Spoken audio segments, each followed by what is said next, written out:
सुखदेव जी वर्षों की यात्रा करने के पश्चात मिथिला नगरी पहुंचते हैं। प्रतीक्षा पूर्वक अपनी यात्रा को संपन्न करते हैं। प्रतीक्षा यानी कि अपने कर्तव्य कर्म में जो भी सुख दुख की अनुभूति हो उसको सहन करना, किस प्रकार से मन को विचलित किए बिना। इस संदर्भ में एक बात आपके सामने रखना चाहूंगा। दुख में विचलित ना हो मन, इस पे तो हमारा बहुत एफर्ट रहती है कि दुख पहले तो रहता है कि दुख आए ना, हे भगवान हमें दुख मत दो, सुख संपत्ति घर आवे, कष्ट मिटे तन का। चलिए, लेकिन प्रारब्धवश सुख दुख तो भोगना ही पड़ेगा। भोगना पड़ेगा, ये बात बिल्कुल सही नहीं है, लेकिन प्रारब्धवश सुख दुख आएगा ही जीवन में, ये तो अवश्य नहीं है। ये प्रकृति का चक्र है, संसार का चक्र ही ऐसा है। इसमें द्वंद्वों की स्थिति तो बनी हुई है, सर्दी गर्मी, शीतोष्ण सुखदेशु सुख दुखेशु समसंग विवर्जिता। तो सुख दुख तो आएगा ही, और दुख पर हमारा रहता है कि हाँ दुख में हम विचलित ना हो, दुख में ऐसा ना हो। सुख में भी क्या व्यक्ति विचलित होता है? आप कहेंगे नहीं, सुख में कौन विचलित होता है, सुख में तो परम शांति का अनुभव तक नहीं। ऐसी बात नहीं है कि सुख में मन विचलित नहीं होता, सुख में भी मन विचलित होता है। सुख आए भौतिक दृष्टि से, सांसारिक दृष्टि से, किसी भी प्रकार का सुख आए तो उससे भी मन के विचलित होने का बहुत चांस रहता है। बहुत रहते हैं ऐसे अवसर सुखों के जिसमें कि हमारे मन विचलित हो जाते हैं। दुखों में विचलित ना हो और सुख से भी विचलित ना हो, मन की समावस्था बनी रहे, इसे कहते हैं प्रतीक्षा। प्रतीक्षा और कर्तव्य कर्म करते हुए, कर्तव्य कर्मों से भागे भी ना, उस पर थोड़ी आज और चर्चा करेंगे। तो सुखदेव जी पहुंच जाते हैं मिथिला नगरी। वहां पर पहले तो उनको दुत्कारा जाता है, द्वारपाल दुत्कार देते हैं, अरे कहां से आ गया, कह रहा है राजा जनक से मिलेंगे, तू है कौन।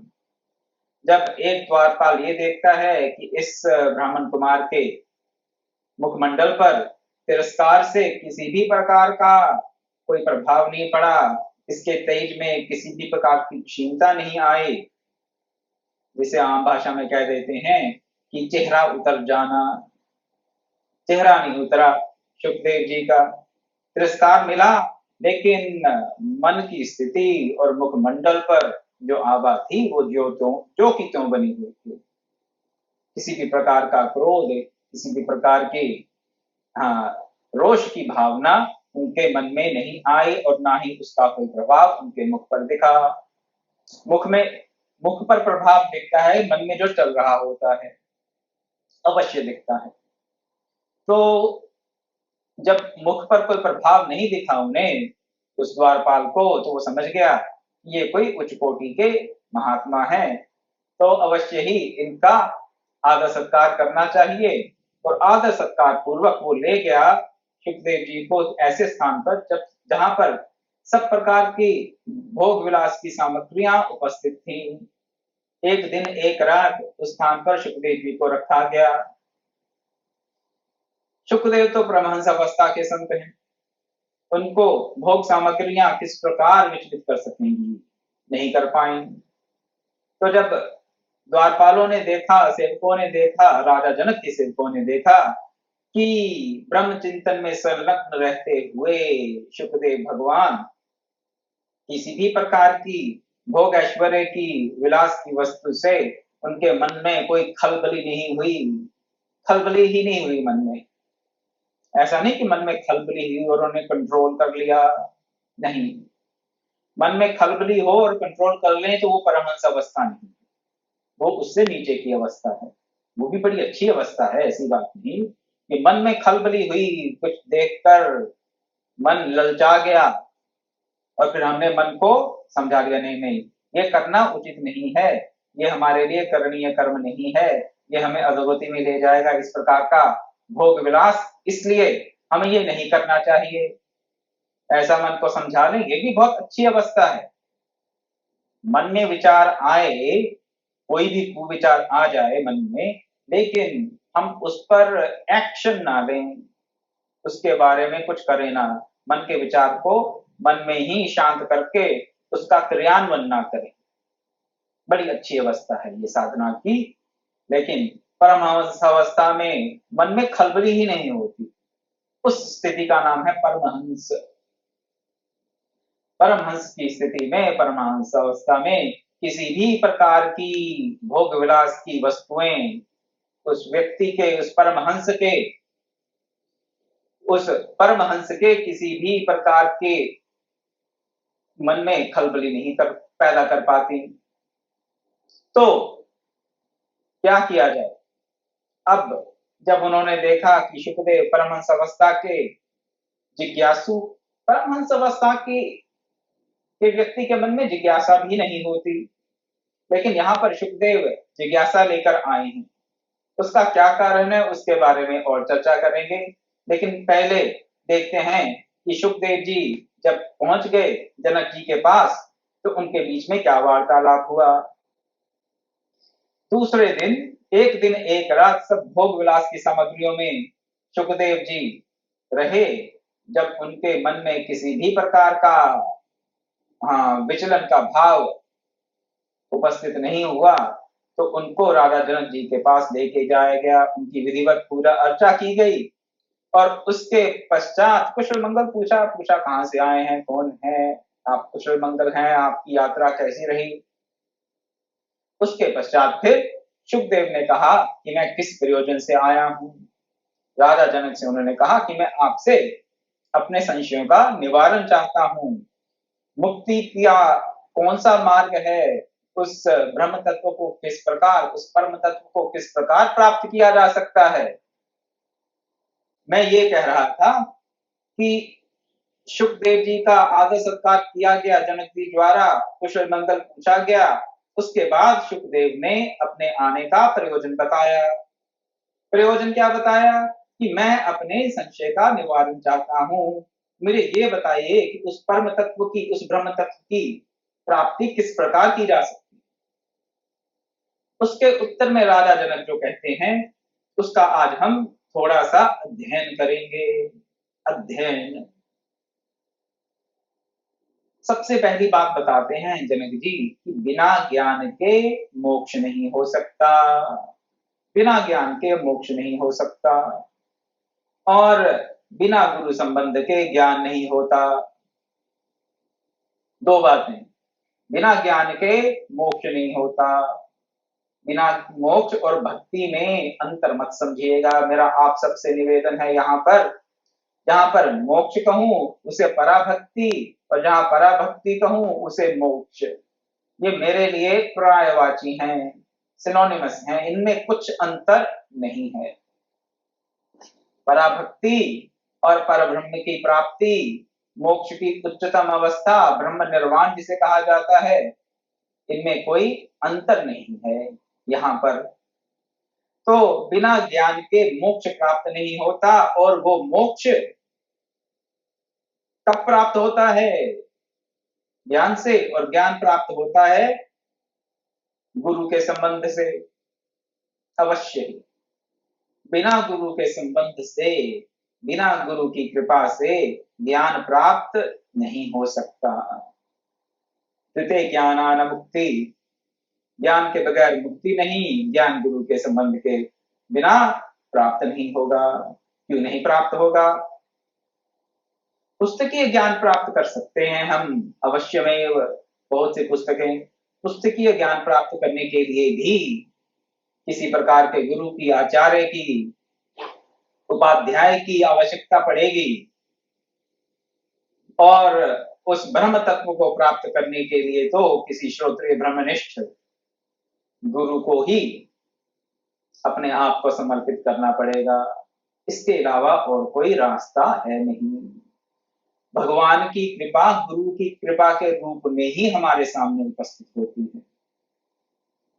भगवान कृपा करते हैं तो गुरु मिलते हैं, भगवान की कृपा से ही गुरु कृपा करते हैं, और गुरु कृपा से ही हमारी माया का नाश होता है, और माया के नाश के पश्चात ही ज्ञान का सूर्य उदय होता है। उसके पहले का जो ज्ञान रहता है वो संशय रहित ज्ञान नहीं होता, वो संशय सहित ज्ञान होता है। और जो संशय सहित डाउटफुल नॉलेज है, उससे बात नहीं बनती। नॉलेज जो है वो डाउटलेस होनी चाहिए, और नॉलेज डाउटलेस तभी होती है जब हम माया से परे चले जाते हैं। नहीं तो माया क्या करती है, बार बार डाउट को लेके, संशय को लेके उपस्थित करके हमारे ज्ञान में, हमारे ज्ञान की धारा में बाधा को उपस्थित करती रहती है। और ये माया की अवस्था में जो पूर्ण ज्ञान का उदय होता है, उसके लिए गुरु की कृपा, भगवत कृपा आवश्यक है। भगवत कृपा गुरु कृपा के रूप में ही होती है। तो ये पहली बात बताते हैं जनक जी के ने परमहंस शुकदेव को, ज्ञान के बिना मोक्ष नहीं, और जो ज्ञान है वो गुरु के संबंध के बिना प्राप्त हो नहीं सकता, नहीं होता। मैंने आज तक होते हुए देखा नहीं। आप कहेंगे कि भगवान बुद्ध के कौन से गुरु थे, उन्होंने भी तो निर्वाण प्राप्त कर लिया। चलिए निर्वाण, ब्रह्म निर्वाण की बात में ना भी पढ़ें, उसके अंतर को ना भी समझें, उसके अंतर को एक बार दरकिनार कर दें, तो कहेंगे कि भगवान बुद्ध के तो कोई गुरु थे नहीं। थे, बहुत गुरु थे, ऐसी बात नहीं। और तो और सुजाता जी उनकी गुरु थी, गुरु थी। वो स्त्री गुरु थी जो ये कहते हुए निकल गई कि वीणा के तारों को इतना भी मत कसो कि वो टूट ही जाएं, और इतना ढीला भी मत छोड़ो कि वो किसी सुर को प्रकट न कर पाए। वो भी तो गुरु थी। दत्तात्रेय भगवान के तो 24 गुरु बताए जाते हैं, 24 गुरु। बिना गुरु के ज्ञान हो नहीं सकता। मैंने होता देखा नहीं, अगर किसी ने होता देखा हो तो कृपया मुझे बताने का कष्ट करें। लेकिन मैंने बिना गुरु के किसी को भी ज्ञान होता नहीं देखा। पूर्ण रूप से डाउटलेस नॉलेज। परम पूज्य गुरुदेव ब्रह्मश्री विश्वात्मा बाबरा जी कहते थे कि अपने जीवन को डिवाइन, दिव्य बनाने के लिए 3 चीजें चाहिए: डाउटलेस नॉलेज, लस्टलेस लव, और डिजायरलेस सर्विस। हमारे ज्ञान में किसी प्रकार का संशय ना हो, संशय रहित ज्ञान हो। हमारे प्रेम में किसी प्रकार की वासना ना हो, लस्टलेस लव। और हमारी सेवा हो डिजायरलेस, डिजायरलेस सर्विस। सेवा में किसी भी प्रकार का अपनी कामना ना छिपी हो, एकदम निष्काम सेवा, संशय रहित ज्ञान, वासना रहित प्रेम, और कामना रहित सेवा। अगर इन तीनों की प्रतिष्ठा हमारे जीवन में हो जाती है तो हमारा जीवन अवश्यमेव दिव्य बन जाएगा। केवल संशय रहित ज्ञान को प्राप्त कर लिया और प्रेम का उदय नहीं हुआ तो भी बात नहीं बनती। ये भी हमने देखा है कि हमारे एक मित्र हैं, उन्होंने अद्वैत अवस्था को प्राप्त कर लिया। प्राप्त कर लिया किस माध्यम से किया उस विवरण में नहीं जानता, अभी तो विस्तार बहुत ज्यादा हो जाएगा। लेकिन उन्होंने उस अद्वैत अवस्था को तो प्राप्त कर लिया, लेकिन कहते मुझे किसी प्रकार के दिव्य प्रेम की अनुभूति नहीं हुई। मुझे पूछते ये दिव्य प्रेम की अनुभूति क्या है, मैंने कहा ये बताने वाली बात तो है नहीं, इसको कैसे बताएं, क्या बता सकता हूँ दिव्य प्रेम की अनुभूति क्या होती है, और बताने से मैं बता क्या पाऊंगा और समझने वाला क्या समझेगा। मैंने कहा जैसे आपकी अद्वैत अवस्था शब्दों से परे है, वैसे ही ये दिव्य प्रेम की अनुभूति भी शब्दों से परे है। तो आप जितना मर्जी प्रयास कर लें, किया उन्होंने बहुत प्रयास, और फिर भी चलिए अच्छे, बहुत अच्छी चर्चा हुई उनसे। मैंने कहा लेकिन आप कहें कि आप मुझे उस स्थिति में पहुंचा दें बातों से, वो संभव नहीं। अद्वैत अवस्था में केवल शब्दों से पहुंचा जाए, वाणी से वहां नहीं पहुंचा जा सकता। उसी प्रकार उस दिव्य प्रेम की अनुभूति भी शब्दों द्वारा की नहीं जा सकती। शब्द वाणी सहायक हो सकती हैं, दिशा निर्देश दे सकती हैं, लेकिन उससे ज्यादा और कुछ नहीं कर सकते। तो आपको ये बता रहा था कि दिव्य प्रेम की अनुभूति भी हो निष्काम सेवा भी हो और संशय रहित ज्ञान भी हो। दिव्य प्रेम बिना किसी वासना का प्रेम, संशय रहित ज्ञान और निष्काम सेवा, तीन चीजें प्रतिष्ठित कर लें अपने जीवन में तो कल्याण हो चुका समझो, होगा नहीं, हो चुका है कल्याण से। कल्याण हो चुका है, परम कल्याण के भाजन हम बन चुके हैं, ऐसा समझ लीजिए।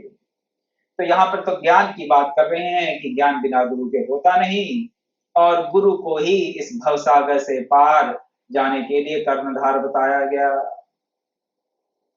सदगुरु ही हमारे इस शरीर रूपी नौका जो कि इस भवसागर में गोते खा रही है उसके कर्णधार हैं, वही इसको पार लेके जा सकते हैं।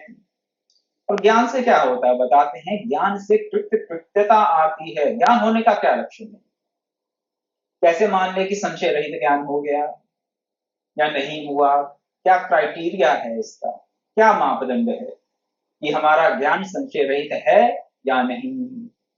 बताते हैं जनक जी कि ज्ञान प्राप्ति के पश्चात व्यक्ति कृत्य हो जाता है।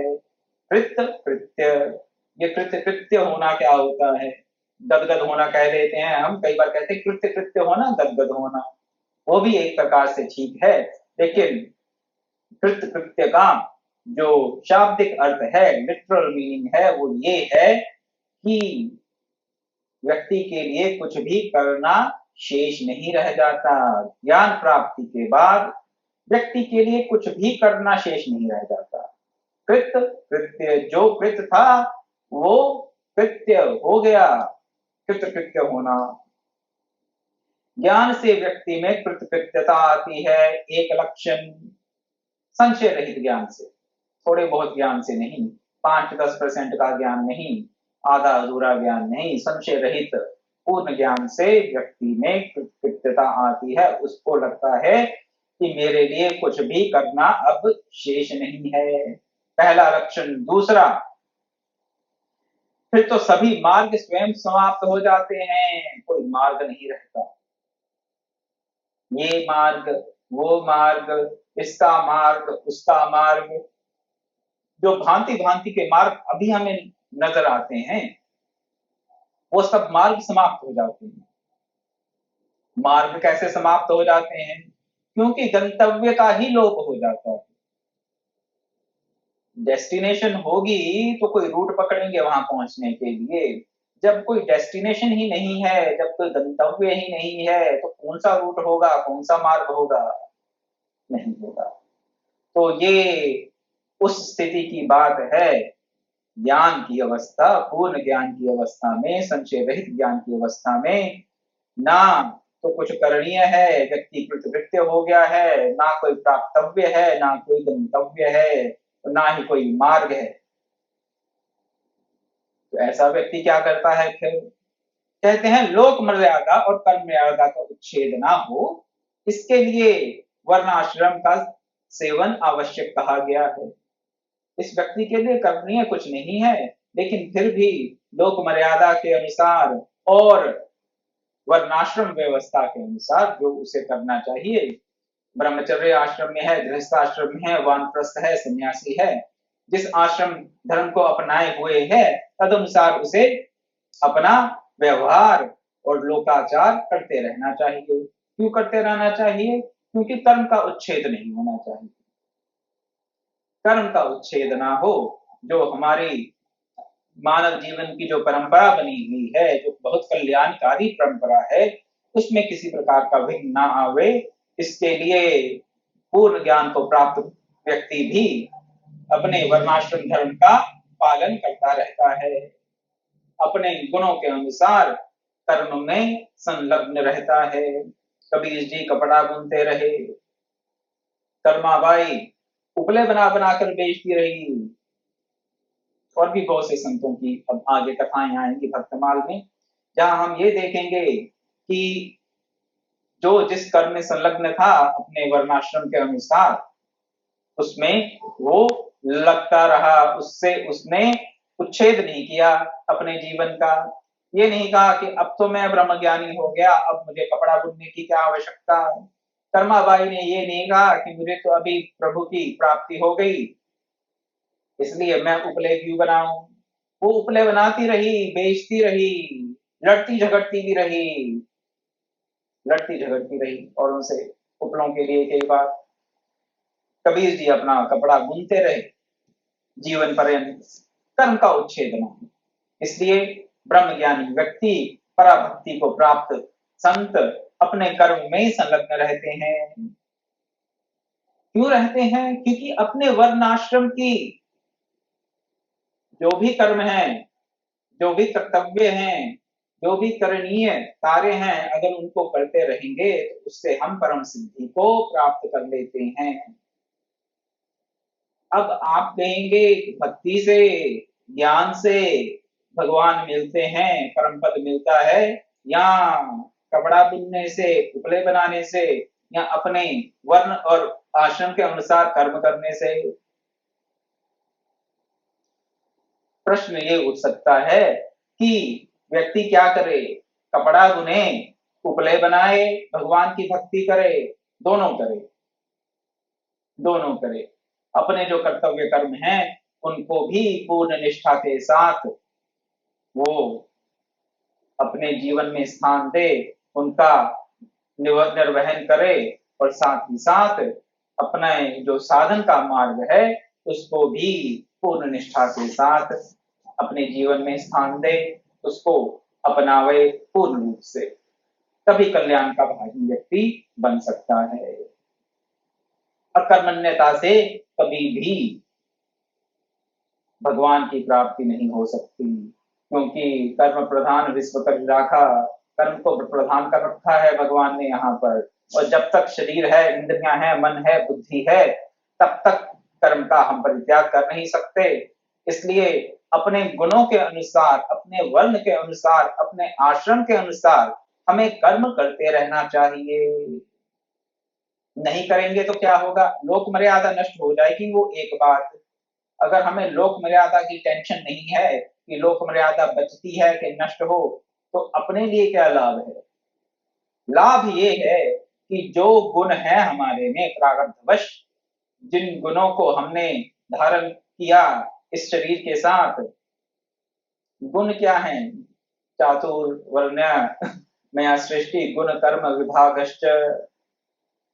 जो हमारा स्वभाव है, जो गुण है, वो क्या करता है? वो हमें कर्म करने के लिए प्रेरित करता रहेगा। अगर कर्म नहीं भी करेंगे तो बैठकर उन कर्मों का चिंतन करते रहेंगे, तो उसे मिथ्याचार कह दिया भगवान ने गीता में। मिथ्याचार से बचने के लिए और अपने जिन गुणों के साथ, जिस स्वभाव के साथ हमने इस शरीर को धारण किया, जब पैदा हुए तो कुछ गुण इस शरीर के साथ ही हमें प्राप्त हुए थे, और आश्रम अवस्था तो बदलेगी समय के साथ जीवन में। कभी ब्रह्मचर्य अवस्था की, ब्रह्मचर्य आश्रम में होंगे, हो सकता है गृहस्थ आश्रम में हो, फिर वानप्रस्थी हो, सन्यासी हो, तो वो तो बदल सकता है। लेकिन कुछ गुण ऐसे होते हैं व्यक्ति के जो नहीं बदलते, जीवन पर्यंत बने रहते हैं। उन गुणों के अनुसार हमें कर्म में संलग्न रहना चाहिए। हमारी जो इंटरनल टेंडेंसी है उसको हमें इग्नोर नहीं करना चाहिए। इंटरनल टेंडेंसी जो है, हमारा जो बेंट ऑफ माइंड है, एक व्यक्ति की जो इंटरनल टेंडेंसी है, स्वभाव है, उसको अगर इग्नोर करके चाहे भगवान प्राप्त हो जाए तो नहीं होंगे। ये भी एक मनोविज्ञान का सिद्धांत है, साइकोलॉजिकल पॉइंट है, ये साइकोलॉजिकल प्रिंसिपल है। अगर अपने स्वभाव को इग्नोर करके, स्वभाव को तिलांजलि देकर किसी भी प्रकार की साधना में संलग्न होंगे तो कल्याण के भाजन नहीं बन पाएंगे, मिथ्याचार करेंगे। उस मिथ्याचार के चलते हम सत्य को अपने जीवन में धारण नहीं कर पाएंगे। सत्य नहीं तो धर्म नहीं, धर्म नहीं तो फिर भगवान वहां कहां से आएंगे? तो इसलिए अपने स्वभाव को कभी भी साधन के नाम पर तिलांजलि नहीं देना चाहिए, अपनी इंटरनल टेंडेंसी को इग्नोर नहीं करना। अपने आप को इग्नोर करके अपने अंतरतम के जो स्वभाव हैं, जो वासनाएं हैं, उनको इग्नोर करके हम प्रगति नहीं कर सकते। उनका परिमार्जन तो करना पड़ेगा, ये तो अवश्य है। लेकिन परिमार्जन करने के लिए उन हम स्वभाव को, गुणों को नजरअंदाज कर दें। नजरअंदाज करने से, उनको इग्नोर करने से, उनकी उपेक्षा करने से, उनकी तरफ ना देखने से उनका परिमार्जन संभव नहीं है। इस बात पर मैं इतना स्ट्रेस इसलिए दे रहा हूं क्योंकि साधन के नाम पर कई बार हम क्या करते हैं, अपने गुणों को, अपने स्वभाव को, अपने अंतरतम के जो भांति भांति के हमारे सबकॉन्शियस माइंड में, अवचेतन मन में जो धारणाएं बैठी हुई हैं, उनको हम कहते हैं कि हम उनकी तरफ नहीं देखेंगे। और वो अवचेतन मन की धारणाएं, वो पहले के संस्कार, पूर्व संस्कार कह लीजिए, पूर्व के गुण कह लीजिए, उनका अगर परिमार्जन हम साधन अवस्था में नहीं करते तो साधन से सिद्धावस्था में नहीं पहुंच सकते। ये भी एक परम सिद्धांत समझ लीजिए साधना का। करना पड़ेगा। कैसे करते हैं परिमार्जन? ये तो किसी योग्य गुरु की कृपा से संभव हो सकता है, उनके दिशा निर्देश से संभव हो सकता है। तो वर्णाश्रम धर्म का पालन करते करते हम अपने कर्तव्य कर्म का पालन करते करते क्या करें? अपने आप का परिमार्जन करें। तो इससे क्या होगा? अगर वर्णाश्रम धर्म का आश्रय लेते हैं तो हम पाप पुण्य की स्थिति से परे चले जाएंगे। पाप पुण्य के परे की जो स्थिति है उसको प्राप्त कर लेंगे। अंतःकरण की शुद्धि वर्णाश्रम धर्म से होती है, राजा जनक कह रहे हैं। किसी भी धर्म को अपनाएं, लेकिन उस धर्म का, किसी भी आश्रम को अपनाएं, ब्रह्मचर्य को, गृहस्थ को, वानप्रस्थ को, संन्यास को, किसी भी आश्रम को अपनाकर उसके अनुसार अपने जीवन को जीना पूर्ण रूप से, फिर हम क्या होगा? उससे हमारे अंतःकरण की शुद्धि होगी। अंतःकरण की शुद्धि होगी तो हम पाप पुण्य के चक्र से निकलकर उसके परे की जो अवस्था है। अब पाप पुण्य के परे की अवस्था क्या है? पाप पुण्य के परे की अवस्था वो समावस्था है मन की, बुद्धि की। समत्वम योग उच्यते। समत्व बुद्धि, इसमें किसी भी प्रकार का राग द्वेष नहीं है। और उस अवस्था में क्या होता है? हमें अमृत तत्व की प्राप्ति हो जाती है, उस परम तत्व की, ब्रह्म तत्व की, उस पराभक्ति की प्राप्ति उस समावस्था में नहीं होती है। जब तक पाप पुण्य के चक्र में रहेंगे तब तक उसकी प्राप्ति नहीं हो सकती। और पाप पुण्य के चक्र से निकलने के लिए हमें क्या करना है? अपने गुणों के अनुसार, अपने स्वभाव के अनुसार कर्म में संलग्न रहना चाहिए। कैसा कर्म? काम में कर्म नहीं, कामना से किया हुआ, कामना से प्रेरित होकर कर्म नहीं, भावना से किया गया कर्म।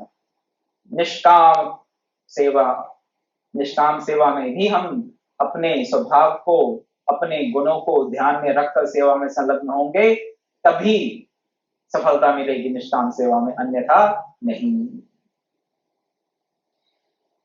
तो आगे कहते हैं, जिसे ब्रह्मचर्य आश्रम में ही तत्व की उपलब्धि हो जाए उसे और आश्रमों का कोई प्रयोजन नहीं।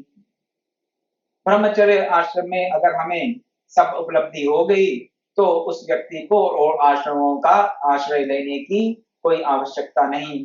परंतु अगर नहीं हुई तो फिर क्रमशः गृहस्थ, फिर वानप्रस्थ और संन्यास आश्रम का हमें अवलंब लेना चाहिए। ये किसके लिए सब बातें बता रहे हैं कि परम तत्व की उपलब्धि किस प्रकार हो सकती है, उस पराभक्ति की, उस ज्ञान की उपलब्धि किस प्रकार हो सकती है। तामसिकता और राजसिकता छोड़कर सात्विकता का आश्रय लें। तमोगुण का और रजोगुण का परित्याग करें और सतोगुण को जीवन में धारण करें। तमोगुण से प्रमाद आएगा, रजोगुण से मन विचलित होता रहेगा। भांति भांति के काम्य कर्मों में कामना से प्रेरित होकर कर्म करने में हमारी रुचि बढ़ेगी। अगर हमारे जीवन में रजोगुण है तो, तमोगुण है तो अच्छे को बुरा, बुरे को अच्छा कहेंगे। तमोगुण है तो कोई हित की बात बताएगा तो वो बुरी लगेगा कि हमारे हित की बात कर रहा है, तो उल्टी बुद्धि हो जाती है तमोगुण में। रजोगुण में भांति भांति के कर्मों में प्रेरणा हो जाती है, बंधन कारक कर्म, निष्काम सेवा में नहीं, बंधन कारक कर्म, कर्मों में प्रेरणा होगी और उससे मन दसों दिशाओं में भागेगा।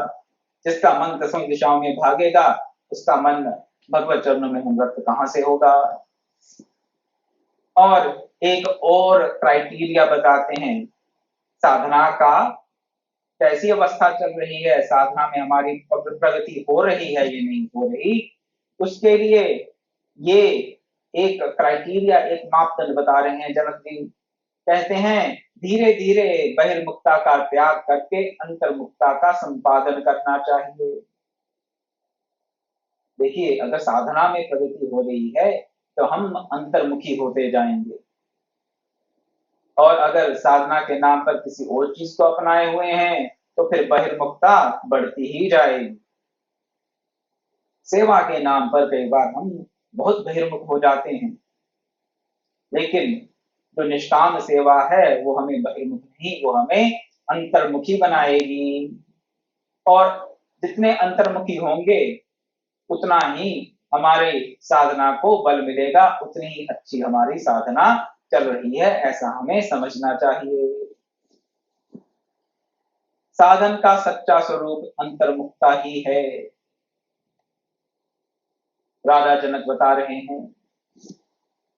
फिर आगे उस समत्व को प्राप्त पुरुष के लक्षण बताते हैं, जो अपनी आत्मा में सबको और सबको, सबकी आत्मा में अपनी ही आत्मा को देखता है, वो व्यक्ति सुखी है, वो व्यक्ति उस परम तत्व को प्राप्त कर सकता है। जिसको भय नहीं है, जिससे किसी को राग द्वेष नहीं है, जिसको कोई भी द्वंद्व विचलित नहीं करता, काम क्रोध ईर्ष्या असूया, असूया यानी कि दूसरों को देख के जो जलन होती है, किसी की अगर प्रोग्रेस हो रही है, तरक्की हो रही है भौतिक दृष्टि से, तो उसे देखकर हमें अगर जलन हो रही है तो उसका नाम है असूया। सब प्रकार के द्वंद्वों से ऊपर उठकर ही व्यक्ति ब्रह्म संपन्न हो सकता है, हो जाता है। तत्पश्चात राजा जनक कहते हैं सुखदेव जी को, ये सब बातें तुमने ऑलरेडी प्रेजेंट हैं सुखदेव जी, ये तो पहले से ही आप सब में ये गुण और अन्य गुण जो मैंने नहीं बताए, जनक जी कह रहे हैं वो सब आप में उपस्थित हैं। मैं जानता हूं कि तुम्हें समस्त ज्ञातव्य बातों का ज्ञान है। जनक जी सुखदेव जी को कह रहे हैं कि तुम्हें जो भी जानना चाहिए वो सब तुम ऑलरेडी जानते हो, इस बात को मैं जानता हूं। तुम विषयों से परे पहुंच चुके हो, तुम्हें विज्ञान प्राप्त है। तत्व ज्ञान को ही विज्ञान कहा जाता है, तत्व ज्ञान को ही विज्ञान कहा जाता है शास्त्रीय भाषा में। सामान्य भाषा में विज्ञान हो गया साइंस, लेकिन यहाँ पर तत्व ज्ञान को विज्ञान कहा जाता है। तुम्हारी बुद्धि स्थिर है, तुम ब्रह्म में स्थित हो, तुम स्वयं ब्रह्म हो, और मैं क्या कहूं। तुम उस ब्रह्मावस्था को प्राप्त कर चुके हो सुखदेव। राजा जनक जी ने सुखदेव जी को ये कह दिया। सुखदेव जी भी ये सुनकर अपनी रिटर्न जर्नी उन्होंने शुरू कर दी, वापसी शुरू कर दी। यात्रा करते हुए फिर अपने पिता के पास हिमालय क्षेत्र में अपने पिता के आश्रम में वो आ गए। अब आप कहेंगे अगर उनको सब कुछ प्राप्त ही था तो ये सुनने के लिए कि तुम्हें सब कुछ प्राप्त है, क्या यही सुनने के लिए गए थे राजा जनक के पास? हाँ, यही सुनने के लिए गए थे। कई बार इस बात की थोड़ी चर्चा मैंने कल भी की थी। कई बार क्या होता है, हम उस अवस्था को प्राप्त कर लेते हैं लेकिन हमें पता नहीं होता कि हम उस अवस्था को प्राप्त कर चुके हैं। तो जब कभी ऐसे व्यक्ति को मिलते हैं जो उस अवस्था को प्राप्त कर चुका है, जिसकी प्रतिष्ठा है लोक में, जनक जी की प्रतिष्ठा है कि वो विदेहराज हैं, वो ब्रह्मज्ञानी हैं, वो किसी भी प्रकार के द्वंद्व में बंधे नहीं हुए, ऐसी उनकी प्रतिष्ठा है। तो जब ऐसा एक प्रतिष्ठित व्यक्ति एक नए सिद्ध को कहे कि हाँ तुम उस ब्रह्म तत्व को प्राप्त कर चुके हो, तो क्या हो जाता है, जिसे कहते हैं अप्रूवल मिल जाता है। अप्रूवल आवश्यक रहता है क्या? आवश्यक तो नहीं है, लेकिन फिर भी आवश्यक जैसी तो कोई बात नहीं, परंतु उससे उस सिद्ध अवस्था में प्राप्त मनुष्य को एक संबल मिलता है कि मैं जो कर रहा हूं, मैंने जो प्राप्त किया, वो मेरे ही अपने मन की कोई परिकल्पना नहीं है। हो सकता है मैं खुद ये सोच के बैठ जाऊं कि मैं ब्रह्म ज्ञानी हूं, और आता जाता पल्ले कुछ भी ना पड़ा हो, तो फिर किसी ऐसे तत्वज्ञ के पास जाएंगे जो प्रतिष्ठित हो, जो अपने तत्व में हमेशा के लिए अवस्थित हो, सदैव उस अवस्था को प्राप्त हो, कभी भी उस अवस्था से च्युत ना होता हो। जब ऐसा व्यक्ति कहेगा कि हाँ तुमने उस अवस्था को प्राप्त कर लिया, तो फिर व्यक्ति को खुद को भान हो जाता है कि हाँ मैंने उस अवस्था को प्राप्त कर लिया।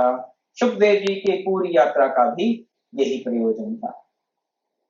सुखदेव जी हिमालय वापस आ गए और आज का समय पूर्ण हो रहा है।